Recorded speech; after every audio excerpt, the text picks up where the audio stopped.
a few bits and pieces of West Ham stuff to discuss, but I don't know if you lot like boxing or not. But there's quite a big fight happening this weekend, actually. The biggest sporting event of the weekend, believe it or not, is not West Ham against Manchester City. It is, in fact, Tyson Fury, a fighting man, Tyson Fury, the Gypsy King. He's fighting Alexander Usyk, who speaks nothing like that. Well, not even just Tyson Fury, you ready? That was more John Fury.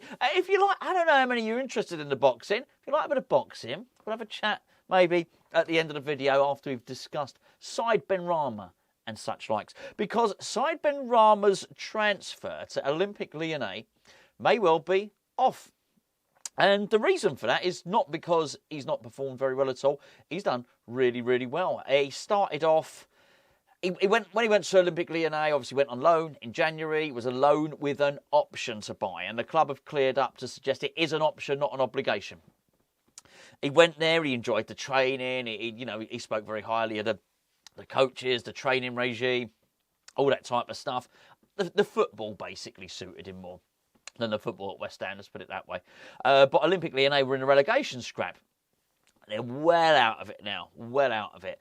And their upward turn in form has coincided with Benrahma getting in the team. He's keeping some pretty damn good players out the team, actually, it has to be said. And playing really, really well. He's been scoring, been getting assists. Everything's looking good. To such an extent that it was clear Olympique Lyonnais weren't going to get relegated. So the idea was that they were going to make the transfer permanent. The permanent transfer was 15 quid. 15 quid? I did that the other day, actually, with 15 million quid. And they'd paid something like a £4 million loan fee, £4 million loan fee, something like that. West Ham take a loss, but let's be fair, we can't be charging the big bucks for Said Benrahma when we weren't really utilising him or playing him. So that was that before. It was a done deal. They were going to exercise their option to make the loan transfer a permanent one. Done deal, right? No, wrong. And that is because Olympique Lyonnais are under basically a bit of a transfer embargo. So they have to seek permission. They're on the naughty step. They're on the transfer spend naughty step. And they have to seek permission from basically the French FA to make the transfer. And there's nothing certain that they're going to do that. That they're not going to get the transfer ratified. So it could well be that Said Benrahma comes back to West Ham. Now, I think that's quite a big jump to think he'll come back to West Ham permanently. But he would have to come back for first team training. That would just be it. Now, wouldn't that be interesting? Because just over the last few days, we've discussed how much Julen Lopetegui would be coming and wants to start the season. He's got it all planned out. He's got his training schedules planned out. He wants his signings done early. And one thing he probably didn't account for was having Said Benrahma at the training ground. And I just wonder if there's an opportunity there for Benrahma to maybe impress. We get told that Lopetegui is more of a possession-based coach. Maybe there's something in that. Maybe there isn't. I don't know. You'll have known yesterday as well that what did get ratified and made official, and it was actually announced on all the West Ham's official social media channels, was that Thilo Kehrer has signed for Monaco. Again, that's another really, really successful loan deal. I know Gio did a video about it yesterday.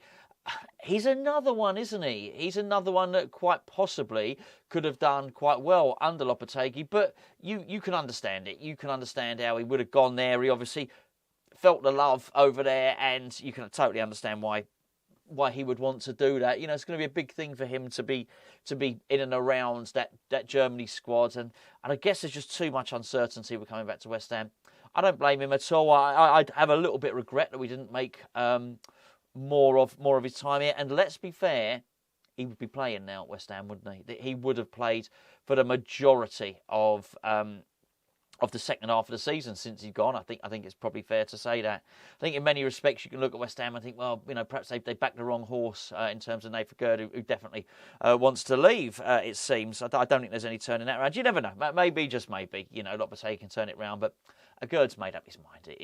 He made up his mind some time ago, apparently. He made up his mind before even the African Cup of Nations. So, again, something's gone very, very wrong there. And I don't... It serves no purpose digging up more David Moyes stuff. David Moyes is about to leave now, and I quite like the interviews Moyes has been giving as well, and I think he's speaking really well. Speaking really, really well. In many respects, I wish he'd have done this before.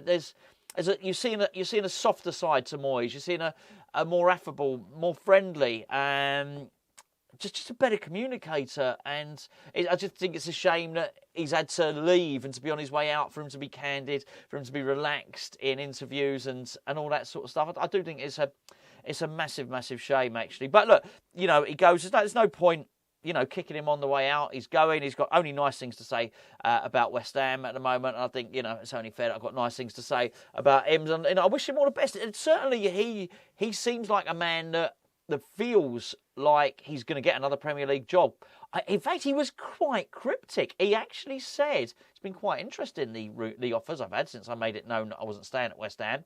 And then he said something else as well, which made you think he's working in the Premier League next season. Before we discuss that, can I please point you in the direction of today's video sponsor? It's Match Bingo. There's a QR code somewhere. There's a Match Bingo logo somewhere. I often get them swapped up when I'm doing swapped over when I'm doing the editing. Match Bingo this week, I've got to say, the West Ham Man City game is a whopper. That's a whopper. The full house, £1,000. It's a £2,075 prize pool. Now, that might sound like a sum of money that you're never going to get your hands on. I'm telling you now, there are so many people winning. And when I mean so many people winning, so many people from Hammers Chat are winning this stuff. Only last week we had someone win a full house on one of the other games, which won, they win 250 quid. Actually, they split a £500 full house with someone else, won 250 quid. We've had over 50 winners from you guys. Literally, you guys who watch Hammers Chat, who download and click the link and download the app. We get the data fed back, over 50 winners. It's a very, very easy game to play at Match Bingo. It basically combines football, it combines bingo, it gives you a card, and on the card there are 15 events that have got to happen in the game. Throw-ins, corner kicks, bookings, shot on target, shot off target, goals, that sort of thing. And it basically ticks them off for you. And if you win a line, you win some money. 2 lines, win some money. Win a full house, win money. Basically, lots and lots of money. It also has a load of free games now. If you like the darts, we'll talk boxing in a minute. If you like the darts, all the darts games on there are free. There's no reason not to do it in many respects. Well, there is. If you're under 18, you can't do it because it is a betting app. Bet responsibly and all that sort of stuff as well. But at £2 a game, those are for the paid games. There are free games on there. Want to do the paid games, £2 a play. I mean, pretty small change, isn't it, in terms of betting? So, hopefully you can't empty the mortgage account and whatnot. Have a little bit of fun along the way. Well, wait, when the fun stops, stop. That's what they say, isn't it? But this is lots of fun. Match Bingo. Check it out. Please use the link below. The link below there. Literally, I've popped it. I've written it. I haven't written it. I've typed it in the description. Yes, so David Moyes said... He'd already alluded to the fact that he was looking forward to not facing Jurgen Klopp next season. He's talking about Pep Guardiola, and he said, I wouldn't mind if Pep goes. It's going to be a lot easier for us Premier League managers. Within the same interview, that was in yesterday's interview, and he's also said at the same time that he's had some interesting job offers. I think he's working in the Premier League next season. I think he really, really is. So that's going to be interesting. What I also found was interesting from Moyes, he admitted he doesn't like taking risks. Look, he said, I'd like to play more attacking football, and I try and play good football, but I don't like to take risks defensively. Again, a really candid, good thing to say. I was pleased to hear him say it. We know that, so just come out and say it. It was a nice version of Moyes that we're seeing at the moment, and I do think it shows that it was getting him down, all the pressure of the job. I think it does with I think there's a lot of pressure in this managerial gig, and I think it gets to the very best of them at times. And I mentioned the other day, Ange Postecoglou. I mean, he was all good day and mate and all the rest of it. He was all everyone's mate and shaking hands, and everyone was saying at the start of the season, what a great guy this is. Oh, he's so light-hearted, he's so friendly, he's like a breath of fresh air. And he's now, you look at him, he's got the weight of the world on his shoulders. I just think it's a hard gig in the Premier League. And I don't believe all that. I don't think it was great, him having a go at the Tottenham fans, but he sort of didn't directly do it. He did it in a subliminal way, didn't he, really? But I think in many respects, he would have understood. He's worked in Scotland. Had that situation happened in Scotland and basically Celtic needed to, whatever. Basically, if Celtic had to lose against somebody in order to stop Rangers winning the title, or whatever the permutations might be, come on, he would understand that situation. So I don't think it's that. I just think the pressure's was getting to him, and I think it gets to everybody, and I think it got to Moyes. And he looks relaxed. He said he's not going to jump straight in. I don't think he should. I think he should go on holiday, and that'd be bloody good for him. So there you go. There's loads of other stuff. I thought really candid interview actually with Michail Antonio. I thought that was really cool. But the players have been lining up, haven't they, to have their say. Jared Bowen, Angelo Ogbonna. There's a lot of players coming out in support of David Moyes.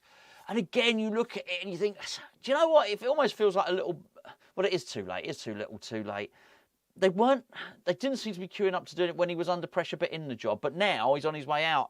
You're getting to hear all of it. I find the timing of it a little bit strange. But it is, there's a lot of goodwill there. And as I say, I've got nothing bad to say about him at all. He's on his way and I'm looking forward to next season. And obviously, I wish him luck. Honestly, I really do. In his future career, I wish him luck. Not when he plays West Ham, but good luck to him, whatever he goes on and does. As long as he doesn't start slagging West Ham fans off on TalkSport when he goes on to that would be, I would advise against that. A fighting man. Look, the undisputed heavyweight championship of the world. The last time it happened with Lennox Lewis and Evander Holyfield. Yes, I'm talking boxing now. Look, I'll be honest with you, it's been sort of dominating my sporting thoughts in the last few days. And I thought I'd have a little chat about it today because I thought, you know what, even though the people who watch his channel are 100% West Ham fans. Well, there might be 5% who watch the boxing who are certainly interested in it. This is really, really intriguing. In fact, I don't know if you've seen this other thing. If you like your boxing, if you haven't, I assume anyone not interested in boxing is probably gone by now. So, you've got this Jake Paul who's fighting Mike Tyson. Have you seen the size of the gloves? You've seen the size of the gloves that they're wearing. Absolutely crazy. Not sure how I feel about that one. I very much want Mike Tyson to beat Jake Paul up. That I want to happen. But I'm worried because, Mike Tyson's nearly 60, isn't he? Got a young, fit, strapping bloke in his mid-20s. He's basically going to go and fight an old man, So yeah, I'm a bit. I don't think it's a great look. Not a great look. Anyway, that's the size of the. I understand why they're wearing the big gloves, but actually, I think quite possibly a knockout is probably doing people a little bit more favours. That constant those concussive thuds to the head. I don't think it's a good look. I really don't. And whoever has ratified this as a fight, probably needs to have a little look at themselves. Whoever's sanctioned it, or whichever governing body or state commission it comes under, I think it's not a particularly clever look, has to be said. Anyway, on to Fury Usyk. This is a weird one. It's a weird one. I'm a little bit torn on this because I don't know if you saw John Fury. Any man born of my testicles is a fighting man. All that, and he basically starts giving it all the large one. He's not stopped doing it. He headbutted somebody in the week. Somebody, it was a weird thing. This guy was considerably smaller than him, and he headbutted him. And John Fury's, I don't know, 6'3", 6'4". He's a big guy. A big guy. He must be between 17 and 20 stone. He's a big man. And he headbutted this little guy. And the little guy didn't move. And all they were doing was, it was like they were doing a football chant. So they were saying, you sick, you sick, you sick.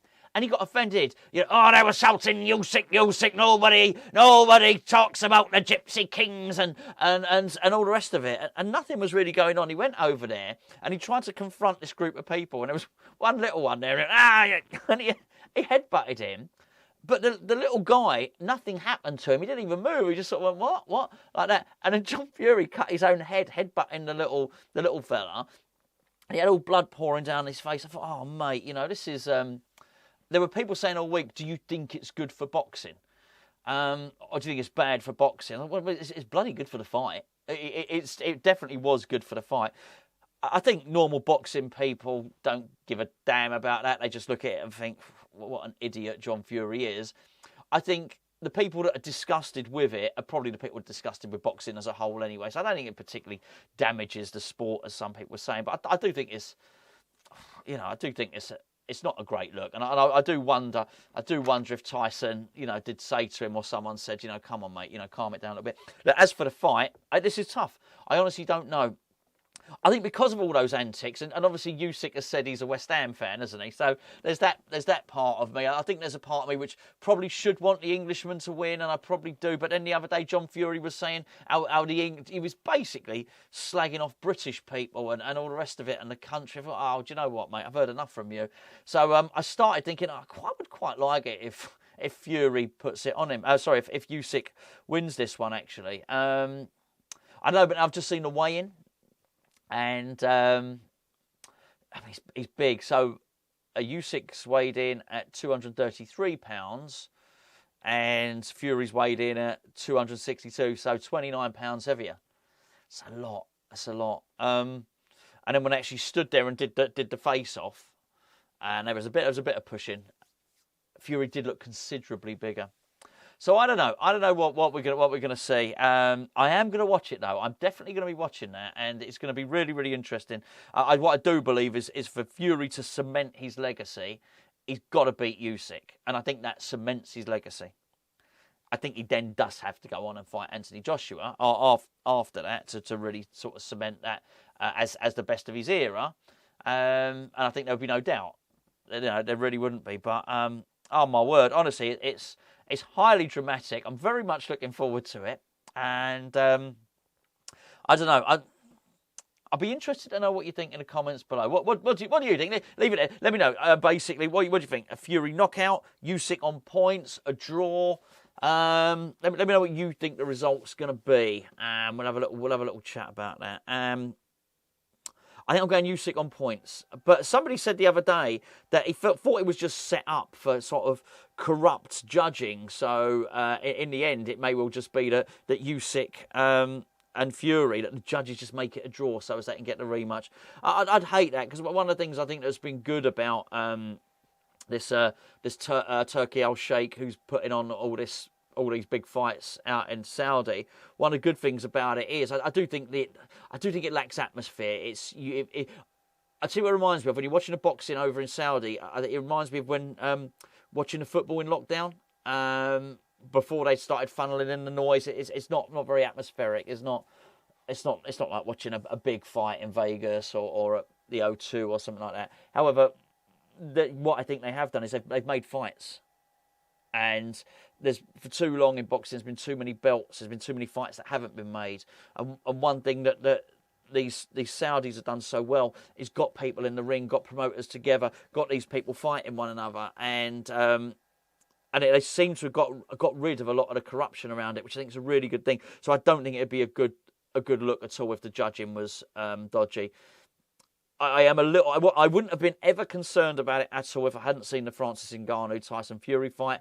That made me worried about the judging. So I think it's important, if they are going to turn Saudi Arabia into the new home of boxing, which it looks like that's happening or has already happened.